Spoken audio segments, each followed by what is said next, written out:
நீங்க யாரை எதிர்பார்க்குறீங்க இவங்க ஆட்சி போனோன்னு? நான் வந்து சீமானை எதிர்பார்க்குறோம். எதனால? ஆட்சி ஒரு மாற்றங்கள் வரணுங்கிறது ஒரு எதிர்பார்ப்பு.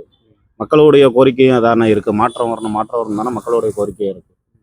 அந்த பெரும்பாலான எதிர்பார்ப்பு மக்கள் மாற்றம்னா விஜய் தானே எதிர்பார்க்குறாங்க. சீமானை இல்லை. இப்போ வந்ததுனால விஜய் எதிர்பார்க்குறாங்க. சீமானை எதிர்பார்க்கறது வந்து ஆரம்பத்துலேருந்து அவர் தானே நம்ம நீர்நிலைக்கு போராடுறாரு. இந்த மலை சம்பந்தமா போராடுறாங்க. நம்ம இது எல்லாத்துக்குமே இப்போ ஒரு முக்கியமானத்துவமா போராடிட்டு இருக்காங்க. போராட்டக்காரவங்கள்ட்ட கொடுத்தா வெற்றி தானே கிடைக்கும், தோல்வி கிடைக்காது. அதுக்காக ஒரு சில காலத்துக்கு முன்னாடி அவர் எதுக்கு போராடணும்னு மறந்துட்டு விஜயை தாக்கி தாக்கி பேசுறதெல்லாம் இருக்கு. அரசியல்ல சாதாரண இதை வந்து உங்களை பேசுறது ஒண்ணு, என்ன நான் திருப்பி உங்களை பேசுவேன், திருப்பி நீங்க என்ன பேசுவீங்க. இது வந்து ஒரு ஆனா அரசியல் இவங்க பேசாமலே இவரு சீமான் விஜய் பேசிட்டே இருக்காரு. இருந்தாலும் ஒரு அரசியல்ல எடுத்து நடத்தும் போது ஒருத்தவங்களை தெரியணும்னா அப்படித்தானே, படிப்படியா தானே நம்ம போக முடியும்.